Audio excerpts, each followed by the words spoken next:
자, 이제 소유권에 관한 권리 등기 중에서 지문 좀 보시고 저당권 얘기 보겠습니다. 교재 125페이지 가서 하단부의 지문을 보시게 되면 125페이지 밑에 지문 보시게 되면 지상권 설정 등기를 신청할 때 그 범위가 토지의 일부인 경우 그 부분을 표시한 토지 대장을 첨부 정보로 등기소에 제공해야 된다 해서 틀리게 구성이 됐습니다. 그래서 토지 대장이 아니라 지적도라고 하는 것을 첨부 정보로 제공을 해야 된다. 2번 지상권 설정 등기를 할 때 지상권 설정의 목적을 기록을 해야 된다 해서 목적과 범위라고 하는 것이 지상권에서 필수적 등기사항 이렇게 되어 있었고요. 넘어가서 그 다음 8년 동안 지상권 하나 나왔어. 그래서 범위라고 하는 거. 그 다음에 이제 지역권이라는 것을 보게 되면은 지역권 설정 등기는 승역지 소유자를 등기 의무자, 요역지 소유자를 등기 권리자로 해서 공동 신청함이 일반적인 모습이 된다. 원칙이다라고 해서 오른편 이렇게 구성을 해놨고요. 그 다음에 두 번째 이슈. 승역지의 지상권자는 그 토지의 지역권 설정할 수 있는 등기 의무자가 될 수 없다. 틀렸죠? 답이 되죠. 이게 특이한 거잖아. 나머지 지상권 전세권과 다르게 요렇게 승역지의 지상권자, 전세권자도 뭐가 될 수 있다? 등기 의무자가 될 수 있다. 두 번째 박스 가볼까요? 지역권 설정 등기를 할 땐 지역권 설정의 목적을 기록해야 된다. 범위도 있었고 하나가 더 있었죠. 바로 지금 요역지 정보까지. 2번 등기관이 승역지 등기 기록에 지역권 설정의 등기를 할 때는 지역권 설정의 목적을 기록해야 된다. 뭐 어렵지 않고요. 같은 지문. 3번 지역권 설정 등기 시 승역지 소유자가 공작물의 설치 의무를 부담하기로 한 약정을 한 경우 포인트 뭐가 돼? 약정이라고 하는 거.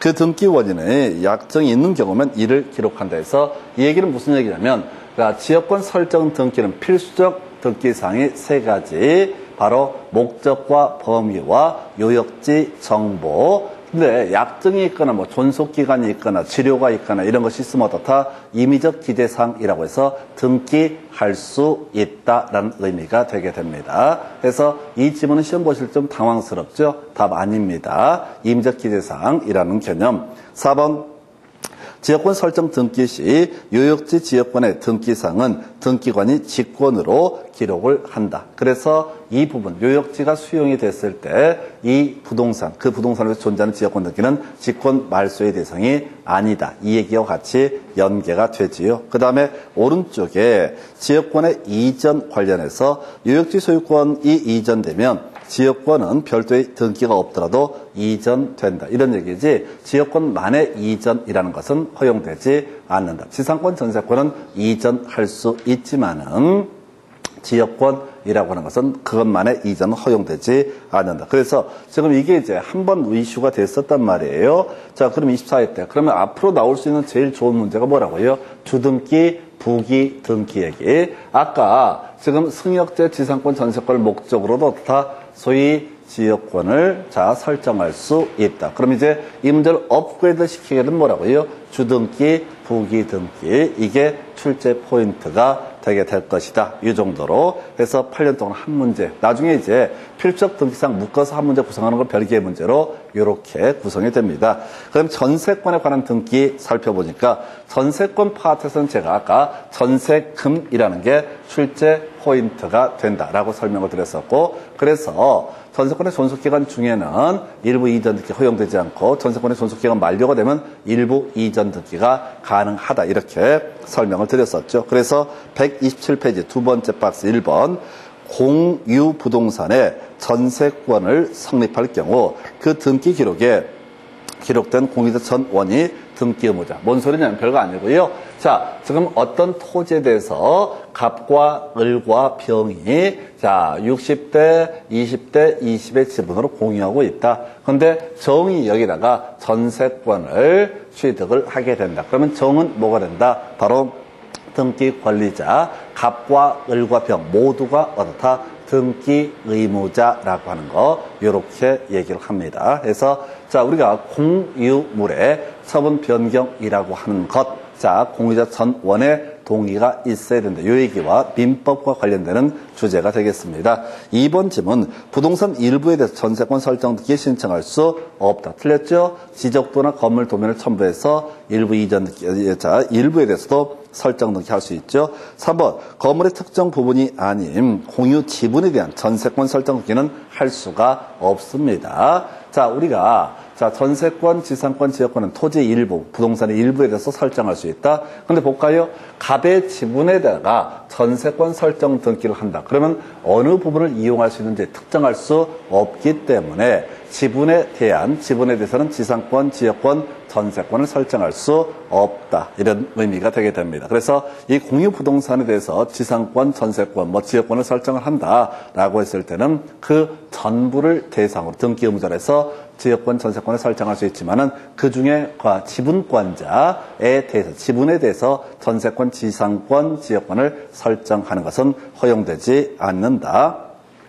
그 다음에 4번, 수개 부동산에 관한 권리를 목적으로 전세권 설정 등기를 할 수 있다. 이게 뭔 소리냐면, 아까 지분 중에서, 하나요. 지분 자체에 대해서는 뭐가 인정되지 않는다. 전세권 안 되는데, 지금 토지가 2개, 3개, 4개가 있을 때 다 묶어서 어떻게 할 수 있다? 전세권 설정 등기할 수 있다. 이건 뭐랑 연계되냐면 우리 공동저당이라고 해서 여러 개의 부동산을 담보로 저당권을 설정할 때 하나의 신청서에 일괄 신청할 수 있다. 물론 그때 등기소의 관할이 똑같을 때만 일괄 신청이 가능하다. 물론 거기서 파생됐던 개념 일부 취하라고 하는 것도 가능하다. 이런 말씀도 드린 바가 있습니다. 그래서 그 얘기와 관련되고 상당히 까다롭게 구성이 됐어요.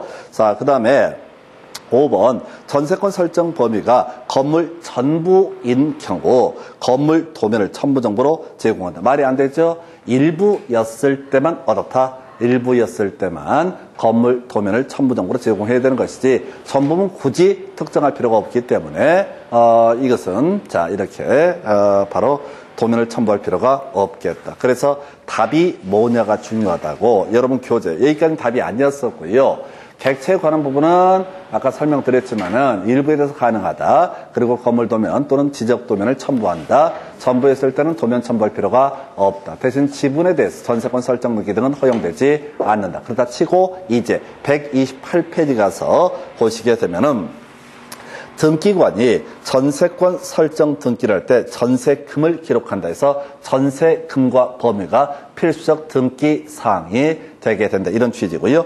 2번, 등기 원인에 위약금 약정이 있을 때 등기관은 전세권 설정 등기를 할 때 이를 기록한다. 뭔 소리냐면 임의적 등기 사항입니다.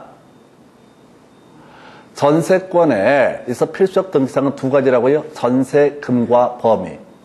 근데 전세금과 범위 말고 전세권의 존속기간을 정할 수도 있잖아요. 그러면 존속기간도 정할 수, 거기다 넣을 위약금이나 특약을 넣게 되면 어떻다? 특약도 임의적 등기사항. 그런데 이런 각종 약정에 관한 등기는 소위 부기 등기로 처리를 하게 된다. 지금 보면서 우리가 공부해왔던 것이 필수적 등기사항만 주구장창 공부해왔기 때문에 임의적 등기사항이라는 것만 나오게 되면 움찔하죠, 우리가. 그런데 답이 된다, 안 된다? 안 된다.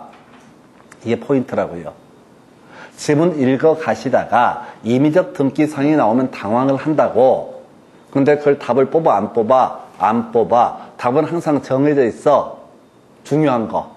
우리는 공부하기에 중요한 거 위주로 공부했다고. 지금 이런 지문들은 사실은 설명을 드려봤자 몇 초, 몇 분 지나면 어차피 또 잊어버려.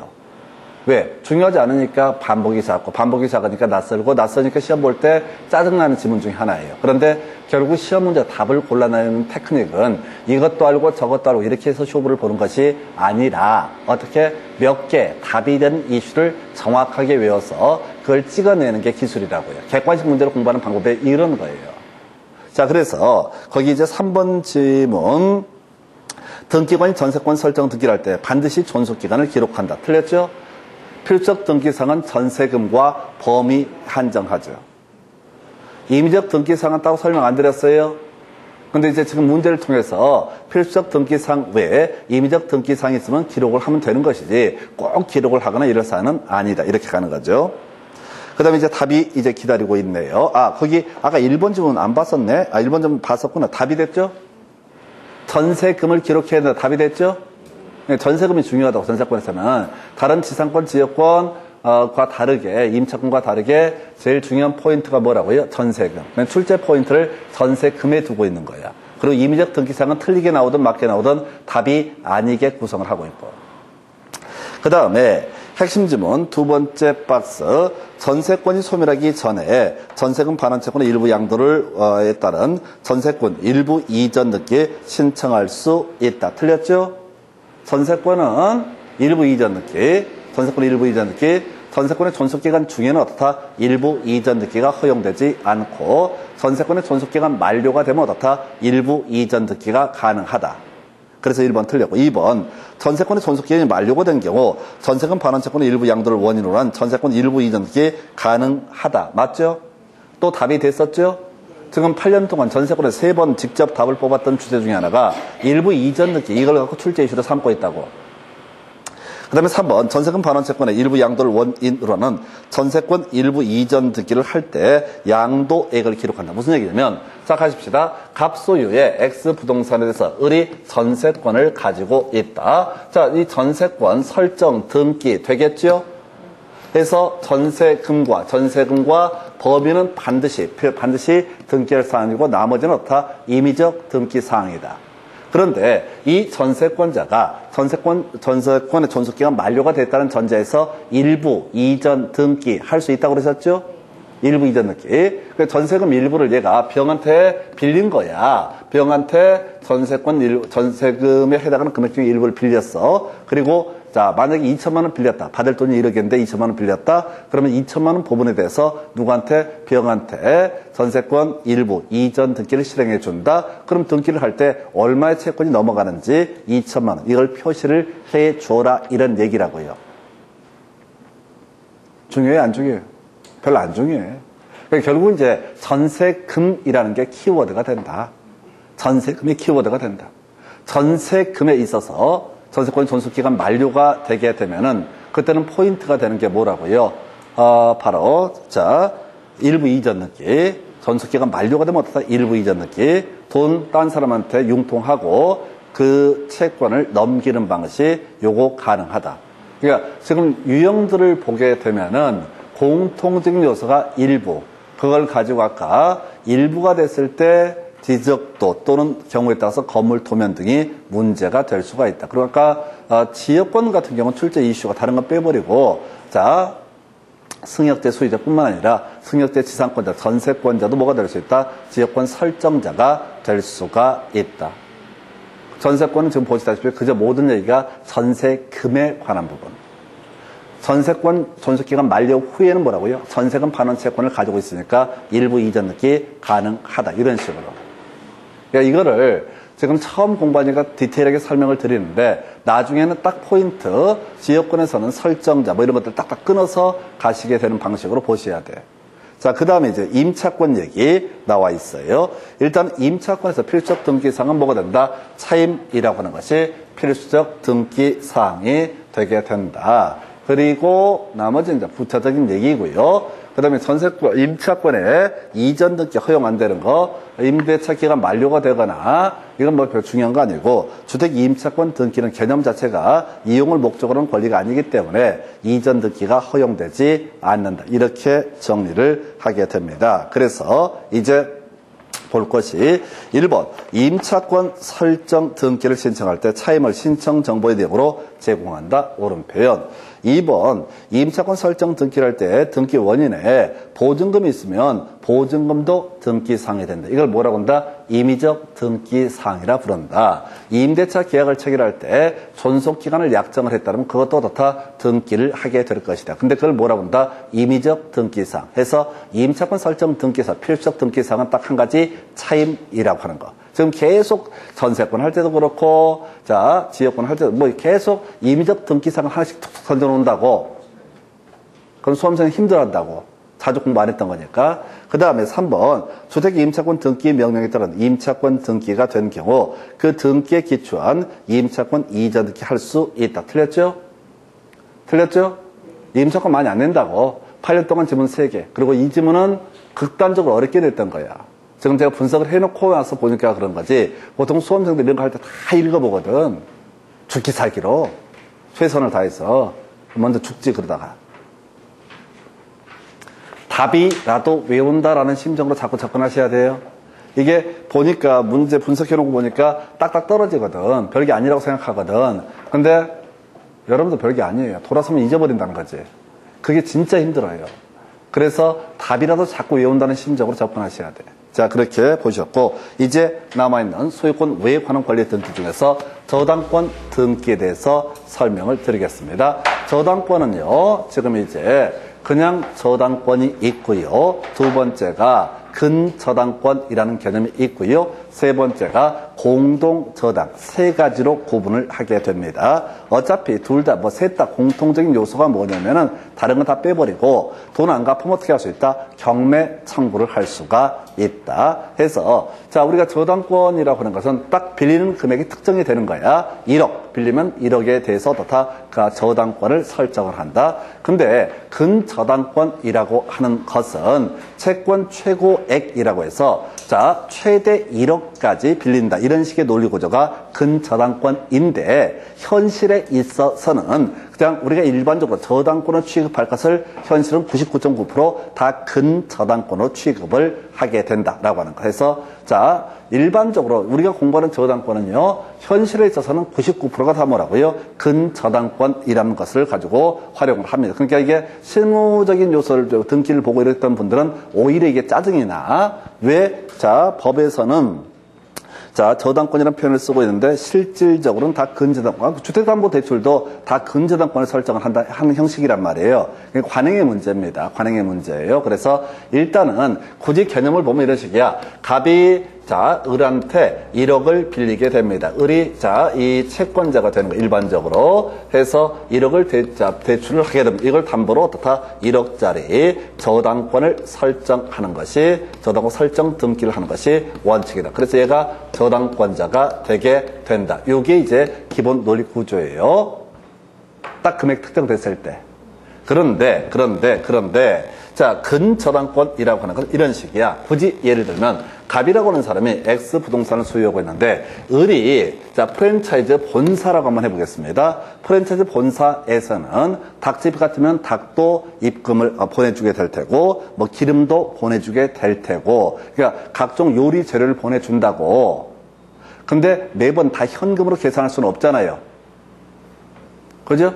현실적으로 그날 다 현금 계산하는 경우는 없을 거라고. 그래서 어떻게 하냐면 한 달 동안 계속 납품을 하는 거야. 한 달 동안. 그리고 한 달에 한 번씩 정산을 하거나 또는 3개월에 한 번씩 정산을 하게 되는 거라고. 근데 하다 보니까 이런 경우 있겠다. 갑이라는 사람이 첫 달에는 닭 장사가 별로 안 돼서 물품 대금을 한 1,000만 원 받았어. 1,000만 원 정도 물건을 받았어. 그래서 닭을 팔았어. 근데 두 번째 달, 세 번째 달에 장사가 잘 돼가지고 계속 발주를 하는 거야. 닭이 다 떨어졌네? 발주. 그러면 2,000만 원, 3,000만 원 몇 자 채무를 지게 되는 경우가 있을 수가 있겠다. 그러면 이제 한 달 지났는데 돈 안 줬다고 해서 바로 자 현금 안 줬다고 그래서 물품을 줄인다. 그러면 프랜차이즈 본사도 힘들고 그 다음에 지점도 힘들겠죠. 그래서 이때 아예 이 사람 부동산이 한 담보 가치가 2억이라고 치고 1억짜리 근저당권을 설정을 한다. 이때 이걸 우리가 자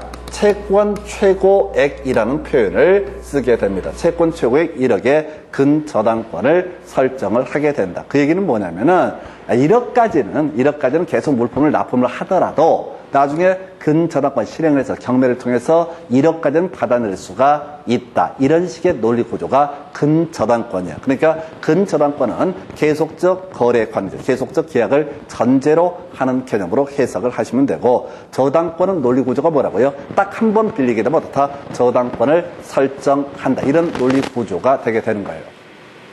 이건 이해하셨죠? 근데 뭐 실질적으로는 그렇게 안 하고 주택담보대출을 실행할 때 대부분 다 근저당권을 실행을 합니다. 이유는 몰라요. 왜 그런지 몰라. 그냥 관행이야. 그래서 부동산 관련한 일을 좀 등기부를 보고 있던 사람들은 수업을 받으면 이상해. 저 근저당권인데 이렇게 느낌이 들어야 돼. 저당권 얘기를 하는데 그냥 실질로 똑같다. 빨간 저당권, 파란 저당권 똑같다. 노란 저당권. 어차피 저당권이다. 해서 그 다음에 공동저당이라는 개념도 설명드릴까요? 공동저당은 우리 앞에서 한번 설명드렸었죠. 자, 하나의 채권을 담보에 내기 위해서 여러 개 부동산을 담보로 저당권을 설정하게 되는 것을 뭐라고 한다? 공동저당. 그래서 공동저당은 우리 단독주택을 보통 생각을 하시면 됩니다. 토지 있고요, 건물 있죠. 우리가 공법이나 세법에서는 이 토지 건물을 세트로 묶어서 주택이란 용어를 쓰게 됩니다. 자, 그런데 민법이나 등기법에서는 토지 건물을 별개의 부동산으로 파악을 한다고. 그럼 토지만 저당권 설정한다, 건물만 저당권 설정한다. 그러면 이게 좀 그렇잖아. 법정지상권의 문제도 발생할 여지가 있고 등등등. 그래서 일반적으로 은행에서는 단독주택, 토지, 건물 묶어서 어떻다? 하나의 저당권을 설정을 하는 식으로 처리를 한다고요. 이걸 뭐라고 한다? 공동저당이라고 부르게 됩니다. 그래서 우리 시험용으로 저당권에 관한 등기, 담보권 등기라고 하는 개념을 논할 때는 세 가지. 그냥 저당권, 두 번째 공동저당, 그리고 또 하나가 근저당권, 세 가지 관점에서 접근을 해요. 자, 그런데 이 문제를 풀어갈 때는 저당권에서 기본적으로 1개, 근저당권 최대 2개, 공동저당 1개, 딱 이렇게 외우면 거의 모든 문제를 풀 수 있어요. 물론 나중에 한 문제 이상한 문제 나오는 거 있어요. 근저당권 이전 이런 것들 되게 어려워. 그런 것들은 안 하면 돼. 힘드니까. 출제 비중 떨어지고 설명을 드려봤자 그걸 암기해서 풀 가능성이 거의 없다고. 그러면 한 5개 정도의 쟁점이 있는데 그 중에서 4개만 달달달 외워가지고 그걸로 끝장을 보면 되는 거야. 자, 그래서 자, 한번 가볼까요? 자, 저당권이라고 하는 거. 자, 일단 저당권 설정 등기라고 하는 것은요, 등기 권리자 의무자가 공동 신청. 당연한 얘기지. 따로 얘기하면 다 공동 신청이지. 자, 그래서 저당권 설정 등기를 신청함에 있어서 채권액, 채무자의 성명, 주소 등을 등기소에 기록을 해야 된다. 이게 필수적 등기사항이야. 얼마 빌리느냐, 그리고 돈 갚을 놈이 누구냐라고 하는 거. 이때 포인트, 절대 민법상 조합이라고 하는 것은 어떻다? 등기부에 이름을 올릴 수가 없다. 민법상 조합을 우리 앞에서 뭐라 불렀어요? 귀신. 귀신은 이름을 올릴 수가 없다. 지난번 시험 지문에 이런 거 나왔잖아요. 민법상 조합을 채무자로 한 저당권 설정 등기 유효하다. 이런 식으로 틀리게 뽑았다고. 절대 민법상 조합이란 이름으로 무슨 장목회 이런 이름으로 등기부에 이름을 올릴 수가 없다. 등기 당사자 자격도 없었고, 즉 등기 권리자는 의무자가 될 수도 없고, 그 다음에 채무자로도 표시가 될 수 없다.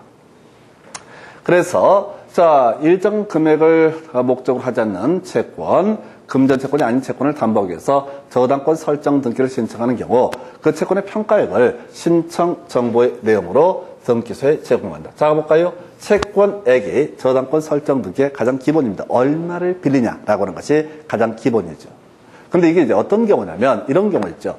갑이라고 하는 사람이 지금 을에 대해서 지금 일정한 채무를 지고 있습니다. 일정한 채무를 지고 있어요. 근데 금액이 아니야. 예를 들어서 소유권 이전기를 하거나 이런저런 의무를 부담을 하고 있다. 근데 이것을 나중에 채무를 이행하지 않게 되면 손해배상 채무로 전환되게 됩니다. 그래서 바로 소송 걸어서 죽여버릴 수도 있지만은 이 사람이 이 손해배상 하겠다라고 하는 약정을 하고 여기다가 뭘 설정해 줄 수 있다? 저당권을 설정할 수 있다. 그럼 저당권에 있어서 이때는 채권액이 특정이 되지 않기 때문에 이때는 그 채권의 평가액을 어떻다? 신청 정보로 제공한다. 뭔 소리인지 모르시겠죠? 예, 답 아니에요. 좀 이따 보면 더 이렇게 많이 나와. 이 지문은 항상 깔아주는 지문이야. 근데 이해가 안 되면 넘어가. 중요치 않으니까. 제가 저당권을 딱 1개만 외우면 된다고 그랬어요. 아직 그거 안 나왔습니다. 지금 여기 말씀을 드리는 건 저당권의 전반적인 내용을 설명을 드리고 있는 거예요. 이해가 되면 좋고 아니면 말고. 그래서 저당권 형식. 자, 이게 이제 일단 을구죠. 아, 소유권은 갑구고 소유권 외의 권리는 어떠다? 을구. 아, 이거 이 얘기라 가장 기본. 근데 이제 출제 포인트. 저당권은 소유권을 목적으로 설정할 수도 있었죠? 그죠? 그럼 주등기. 소유권 외에 관한 권리를 목적으로 설정할 수 있었죠? 부기등기. 우리 앞에서 지상권, 전세권은 양도할 수 있다. 지상권, 전세권을 담보로 뭐라 할 수 있다? 저당권 설정할 수 있다.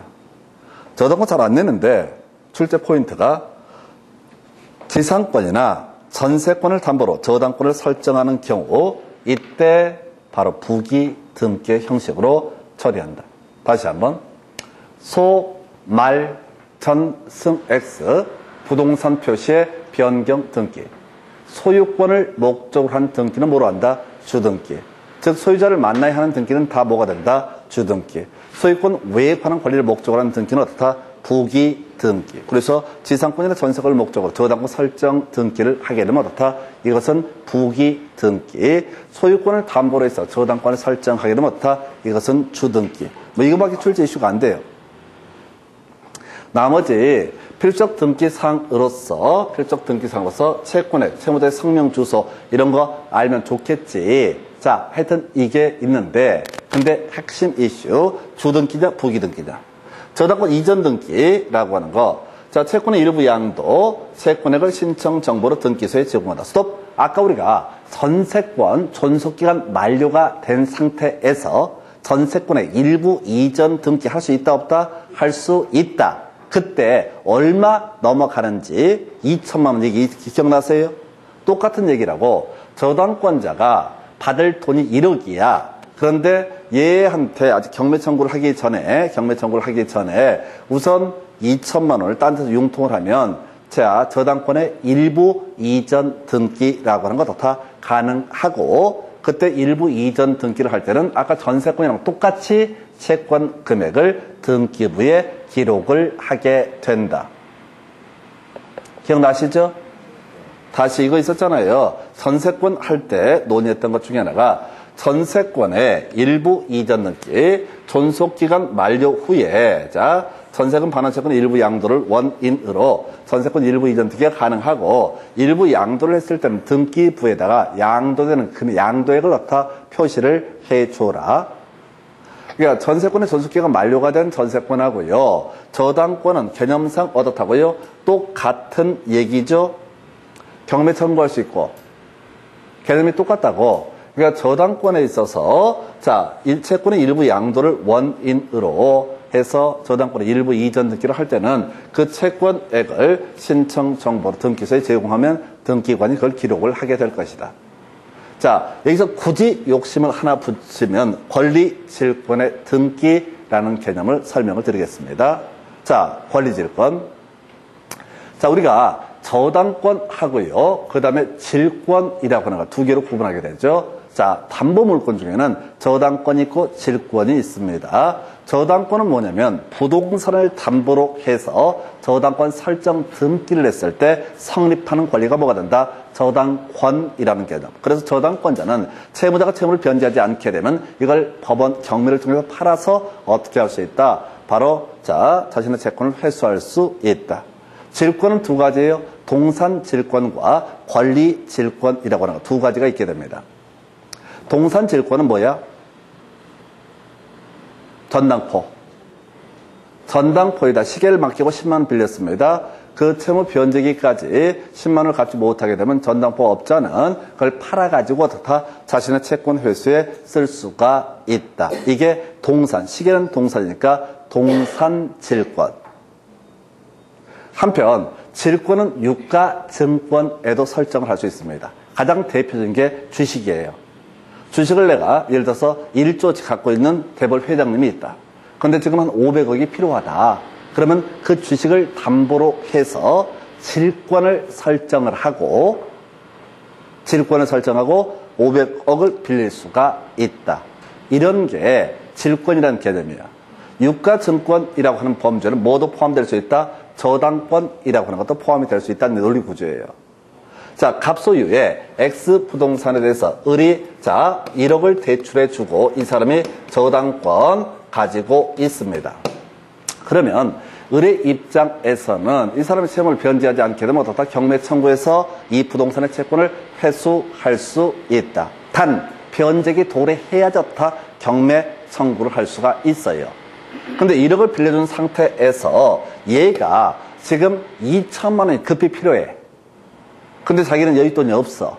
그러면 병이라고 하는 사람한테 돈을 빌리고 이 사람한테 뭘 설정해 줄 수 있다? 질권이라는 것을 이 저당권 등기에 부기 등기를 하는 형식을 통해서 다 질권을 설정해 줄 수 있다.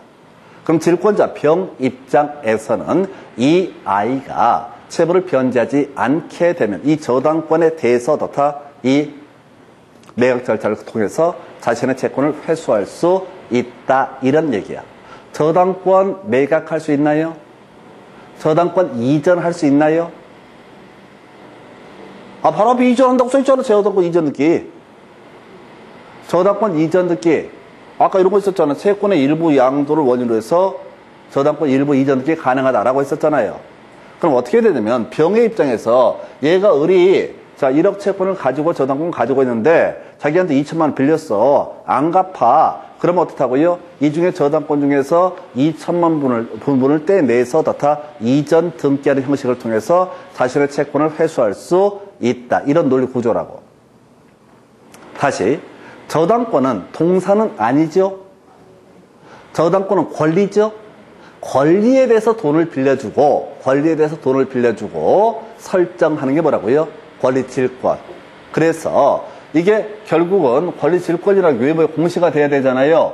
그래서 저당권 등기에다가 설정 등기에다가 이 부기 등기의 형식을 통해서 병이 을한테 2천만 원 받을 권리가 있다. 이걸 담보로 이렇게 표시해 주는 것이 뭐가 된다?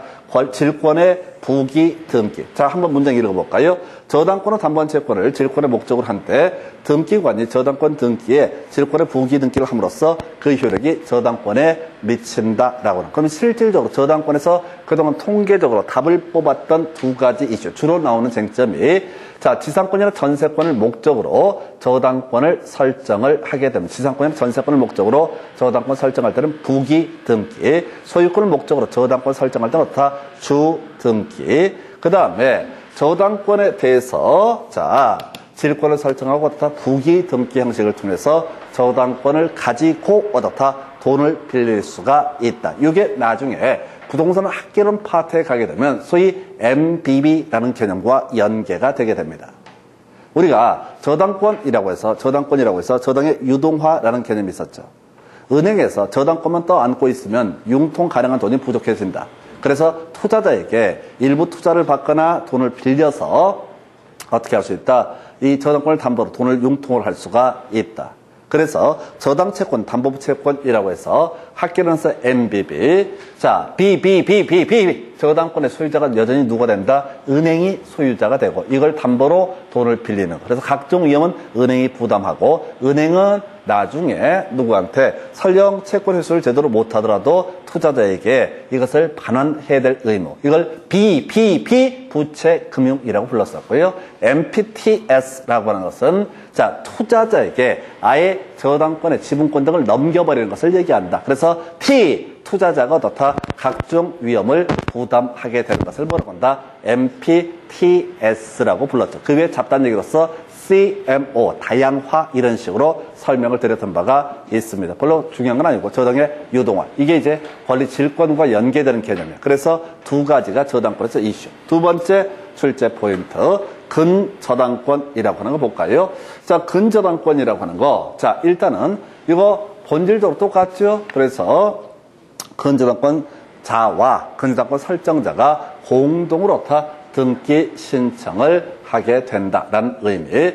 그리고 아까 저당권은 채권액과 채무자의 성명, 주소 이런 식으로 갔던 데 비해서 근저당권은 채권 최고액 그리고 채무자의 성명, 주소라고 하는 거. 그 다음에 아까 일정한 금액 채권 평가액을 이렇게 하는 경우도 있다. 중요치 않았었고요. 그 다음에 이제 형식 똑같습니다. 소유권을 목적할 때는 주등기가 될 테고 소유권 외에 관한 권리를 목적할 때는 부기 등기가 되게 될 것이다. 그리고 필적 등기사항이라고 해서 채권 최고액, 채무자의 성명, 주소라고 하는 거. 그래서 이제 외울 게 두 개가 기다리고 있네요. 그 중에 하나, 채권 최고액은 채무자가 수인일 때 또는 채권자가 수인일 때 불문하고 단일하게 기록을 하게 된다라고 하는 거. 채권 최고액은 단일하게 기록을 하게 된다. 요거 하나. 근저당권 이전 느끼는 요건 생략하겠습니다. 너무 어려우니까 이걸 아까 버리자고 그랬었고 요거 하나밖에 없구나. 단일하게 기록. 그 다음 공동저당. 공동저당은 아까 단독주택에서 토지 건물을 묶어서 저당권 설정하는 형태를 가리켜서 뭐라고 한다? 공동저당. 그래서 자, 공동저당권의 설정 등기 권리자 의무자 공동 신청한다. 그리고 신청 정보 여러 개 부동산에 관한 권리를 목적으로 하는 저당권 설정에 등기를 신청할 때 각 부동산에 관한 권리의 표시를 신청 정보의 내용으로 등기소에 제공한 별거 아니고 자, A라는 부동산, B라는 부동산, C라는 부동산이 있으면 이 내용을 다 몇 번지 이렇게 표시를 해라. 이게 공동저당의 목적물이다 라고 하는 것을 신청 정보로 제공을 할 것. 그러다 치고요. 자, 나머지는 자, 채권의 채무자의 성명서. 공동저당도 그냥 저당권의 일종이죠. 그 단독주택, 토지 건물 묶어서 저당권 설정하는 게 공동저당이라고. 목적물이 2개 이상일 때. 출제 포인트 딱 하나. 공동담보목록. 공동저당은 나오거나 안 나오거나 한 가지예요. 나오면 딱 한 가지. 지금 담보 목적물이 5개 이상이다 라고 했을 때 2가지네요. 첫 번째가 5개 이상. 두 번째가 등기관이 담보 목록을 작성을 해야 된다. 뭐냐면 이런 식이죠. A라는 부동산, B라는 부동산, C, D, E라는 5개의 부동산을 담보로 해서 1억의 돈을 대출을 받게 된다 라고 하면 이 5개를 묶어서 저당권 설정하게 되는 것을 일단 뭐라고 한다? 공동저당. 그런데 여기서 주어진 데이터처럼 목적물이 5개 이상일 때 담보 목록이라는 것을 작성을 해야 된다. 그러니까 A라는 부동산에다만 등기를 하고 B라는 부동산에 등기하고 C라는 부동산에 등기, D라는 부동산에 E라는 부동산에 등기를 하겠지. 그죠? 그러면 이제 오해가 있을 수가 있잖아요. A라는 부동산에서만 경매 청구를 해볼 수도 있잖아. 어떻게 하면 1억을 다 채권 회수할 수 있으니까. 그래서 A라는 부동산에다가 저당권 설정 등기, 자, 채권의 권 채무자의 성명 주소를 쓰면서 얘는 B, C, D, E랑 같이 엮어서 공동저당을 설정했다라는 취지가 이게 바로 뭐라고요? 공동저당 담보 목록, 공동담보 목록이라는 것을 자, 그러니까 A 부동산에도 B, C, D, E 이런 표시를 해주고 B 부동산에 A, C, D, E 표시해주고 C 부동산에 A, B, D, E 이런 식으로 표시를 해줘야 된다고. 세트라고. 2가지. 첫 번째 5개 이상일 때. 2번째가 뭐라고요? 등기관이에요. 이게 이제 옛날에 등기 신청인이 공동 담보 목록을 작성한다. 이런 식으로 틀리게 법이 돼 있던 적이 있었어요. 과거 법에서는 등기관이 담보 목록을 작성하는 것이 아니라 등기 신청인이 담보 목록을 작성을 하게 법이 돼 있었다고.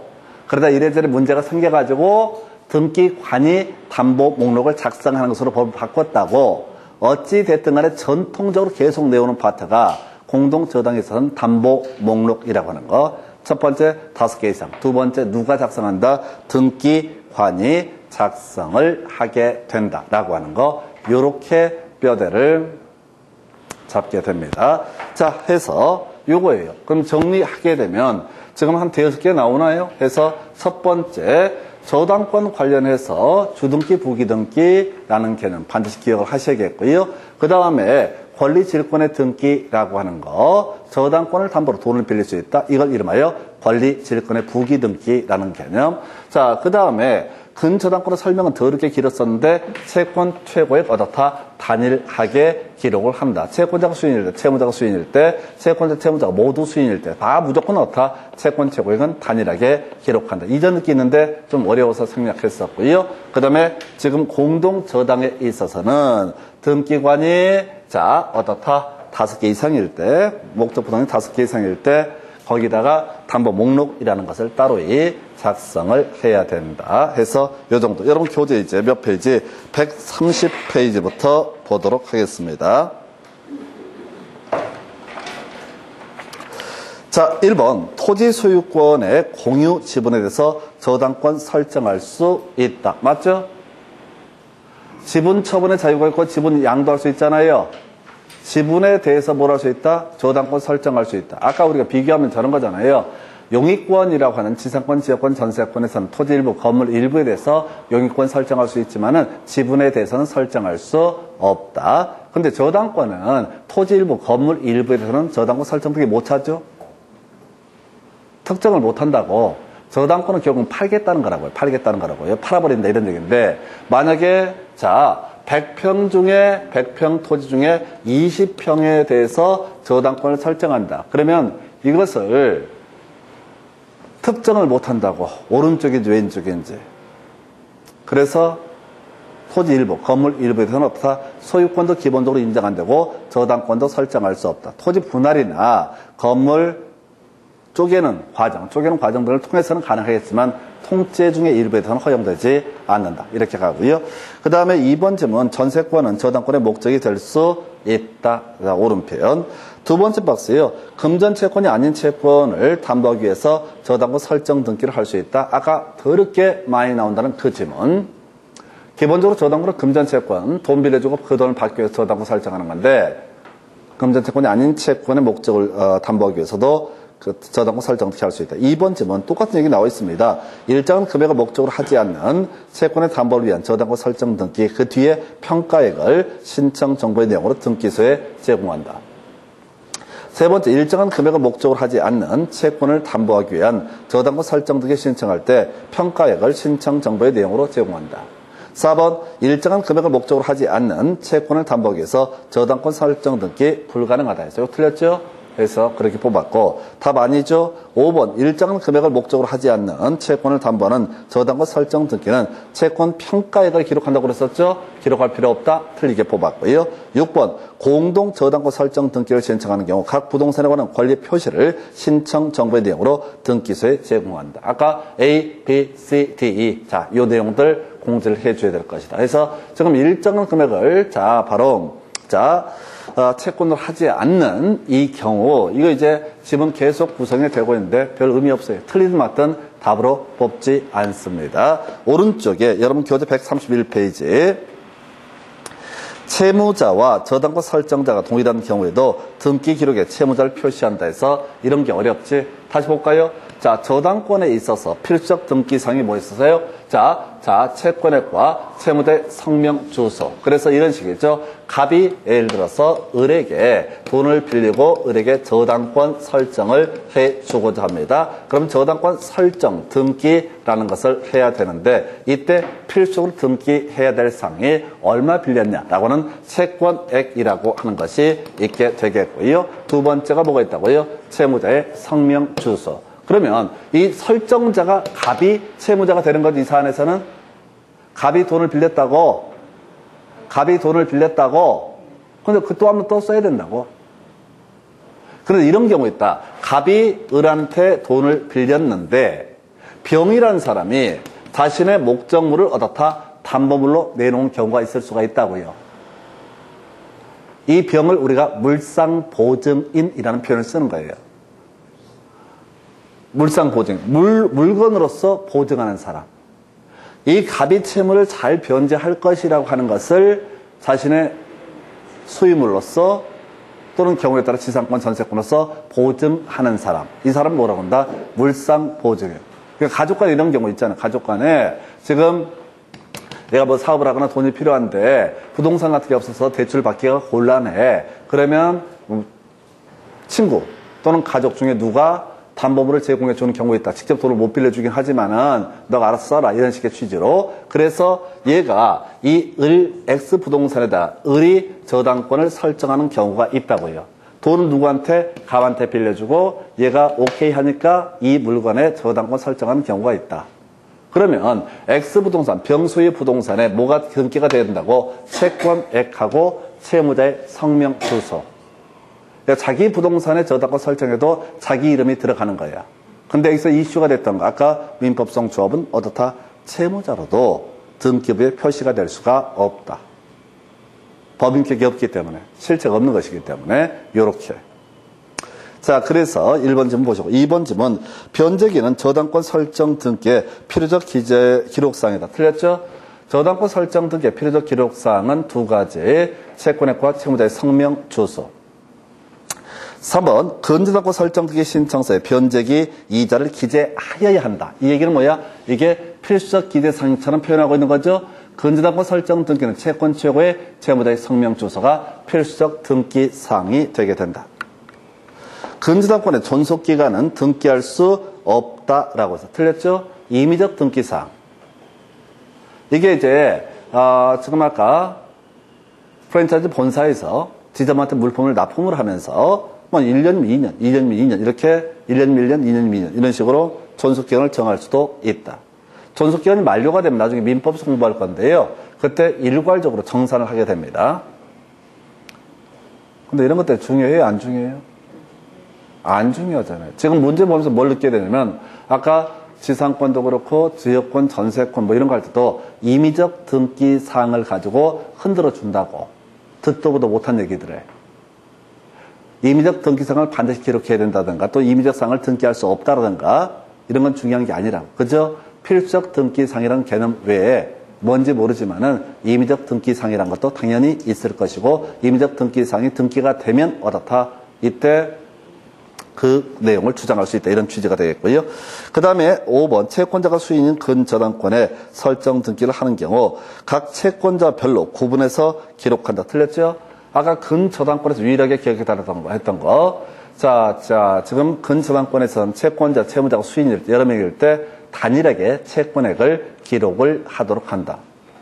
아까 근저당권에서 유일하게 외워달라고 했던 게 뭐예요? 단일하게 기록을 한다. 6번 저당의 목적이 6번, 7번, 8번 이 세 개가 공동 저당이네요. 다시 미리 다 외우고 들어가야 돼. 지금 보는 게 중요한 게 등기관 5개 이상일 때 목록을 작성을 해야 된다. 등기관 5개 이상일 때 어떻다? 목록을 작성을 해야 된다. 이렇게 갔었죠. 그래서 자 1번 저당의 목적이 되는 부동산이 5개 이상일 때 등기 신청인은 틀렸죠? 신청인이 아니라 뭐라고요? 등기관. 그래서 틀린 거야. 7번 세 개 부동산이 공동담보의 목적물로 제공되는 경우 3개 틀렸죠? 5개 이상. 그다음 8번 동일한 채권에 관해서 2개의 부동산에 대해서 저당권 설정 등기를 할 때 공동담보 목록 작성해야 되는 틀렸죠? 5개 이상일 때. 그럼 문제 구성하는 게 지금 이 단일 주제를 가지고 8년 동안 2번 답을 뽑았다고요. 그러면 얘는 언제든지 답이 될 수 있는 그런 주제다. 그러니까 내용은 되게 간단하잖아요. DP 갈 것도 없고 우리가 내용은 많이 설명드렸지만은 더 중요한 건 이거 돌아서면 잊어버린다는 거예요. 자꾸 잊어버리니까. 그래서 뭐라도 답이라도 외우자. 100% 다 커버할 수는 없어요. 공부 안 좋아하시잖아 다들. 공부 더럽게 하기 싫어하잖아. 그냥 어느 날부터 증 한번 따볼까? 이게 고통의 시작이야. 그 밑에 쟁점 생략하고 넘어가서 그 다음 페이지도 생략. 여러분 교재 132페이지 두 번째 박스에 3번지만 하나만 체크할게요. 요건 이제 너무 지금 보기엔 너무 힘들어. 저당권 이전 넣기 이런 얘기인데 3번지는 채권 일부에 대해서 양도로 인한 저당권 일부 이전 넣기를 할 때 양도액을 기록한다. 아까 전세권 할 때만 나왔던 얘기죠. 전세권 존속기간 만료가 되고 나서 일부 양도했을 때 전세권 일부 이전 넣기가 가능하다. 그 얘기 똑같이 낸 거예요. 그 정도까지. 그 밑에 관련 기출 문제 말고요. 여러분 교재, 그 정도 보시고, 그러니까 관련 기출 문제 중에서 132페이지 1번 문제는요, 28에 18번 문제고요. 죽으라고 낸 문제예요. 못 푸는 문제라고. 법조문을 다 외워 푸는 건데 의미 없고, 오른쪽 문제는 이제 좀 옛날 문제긴 한데, 전통적인 문제죠. 여러분 자료 133페이지. 각 권리의 설정 등기에 따른 필요적 등기상으로 옳은 것을 모두 고르시오. 자, 지상권 2개입니다. 지역권 3개입니다. 전세권 2개입니다. 2, 3, 2, 1이에요. 뭐냐면 지상권 필수적 등기사항이 2개. 지역권은 아까 뭐가 있어요? 3개. 전세권은 뭐가? 2개. 임차권은 1개. 저당권은 크게 2개. 그죠? 2, 3, 2, 1, 2 이런 순서다. 아니 권리가 몇 개 안 되니까 개수가 세팅이 돼야 된다. 그래야 헷갈리지 않아. 다시 필수적 등기사항을 보니까 지상권 2개, 그 다음에 지역권은 3개, 전세권은 2개, 임차권은 1개, 저당권은 2개, 기본적으로 2개. 2, 3, 2, 1, 2. 아니, 이게 지금 등기법뿐만 아니라 각 곳곳에서 공부하는 순서라고, 공통적인 요소 이렇게 찾아내면 대충 감을 잡을 수 있다고. 그래서, 자, 지금 지상권, 지역권, 전세권의 공통적인 요소가 뭐가 있었죠? 범위. 라고 하는 게 공통적인 요소였었죠? 용익권은 토지 건물의 일부에 대해 설정할 수 있다. 그러나 공유 지분에 대해서는 설정할 수 없다. 저당권이라는 것은 공유 지분에 설정할 수 있지만 토지 건물의 일부에 대해서는 저당권을 설정할 수 없다. 이 얘기와 연계가 되는 거야. 두 번째, 지상권은 목적 셋 중에 하나 있었죠? 목적 표시하게 돼 있었죠. 지역권은 목적이 수백 개가 있습니다. 그래서 그 목적을 표시하게 돼 있어요. 전세권은 목적을 표시하지 않습니다. 왜요? 전세권은 왜 목적을 표시 안 해요? 전세권의 의미 자체가 그 부동산을 용도에 따라 사용할 수 있는 권리라는 의미가 뭐라고요? 전세권의 정의라고. 굳이 목적을 표시할 수 없는 거. 주택이면 주거용으로 쓰면 되고 상가면 상업용으로 쓰면 되고 이렇게 하는 거니까. 그래서 목적이 빠지는 거야. 하나 많은 얘기니까. 그 다음에 지금 이 2개 채워버렸죠. 지상권. 일단 범위 딱 세팅하고 목적. 그 다음에 지역권도 목적하고 추가적으로 하나 기억할게. 요역지 정보. 누가 도움을 받는지를 공시를 해줘야 되잖아요. 아까 토지가 이런 게 있다고 그랬어. 1번지, 예를 들어서 2번지, 3번지 이렇게 토지가 돼 있다고 치자고. 이쪽에 도로가 있어. 그리고 지역권 설정 등기 이렇게 해. 그러면 1번지 토지를 봤을 때 2번지 토지 소유자가 도움을 받는지 3번지 토지 소유자가 도움을 받는지를 확인할 수 있어야 된다고. 그래서 요역지 정보라고 하는 것이 어떻다? 필수적 등기사항. 그리고 지역권은 2개니까 채워져 버렸죠. 지역권 요역지 정보죠. 전세권은 제일 중요한 게 전세금이라고 그랬었죠. 범위의 전세금. 그 다음에 임차권은 딱 하나 차임. 저당권은 뭐야? 자, 채권액 또는 채권 최고액. 그 다음에 또 하나가 채무자의 성명, 주소. 이런 게 필수적 등기사항. 다시 지상권, 지역권, 전세권의 공통적인 요소는 범위입니다. 그 얘기는 토지 건물의 일부에 대해서 설정할 수 있다. 그 얘기는 특정하기 위해서 지적도나 건물 도면을 첨부해야 되는 경우가 있다. 이런 얘기와 연계가 되는 거예요. 두 번째 목적.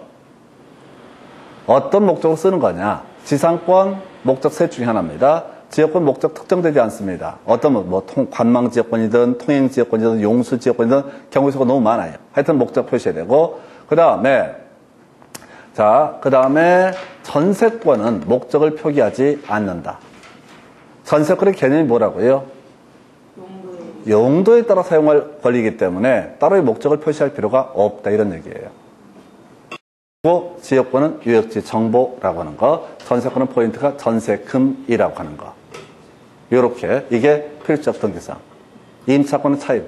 그리고 나머지 저당권은 채권액 또는 근저당권은 채권 최고액, 채무자의 성명, 주소라고 하는 것이 필수적 등기사항. 그래서 기억번은요 목적과 범위, 그러나 지료는 임의적 등기사항, 존속기간도 임의적 등기사항.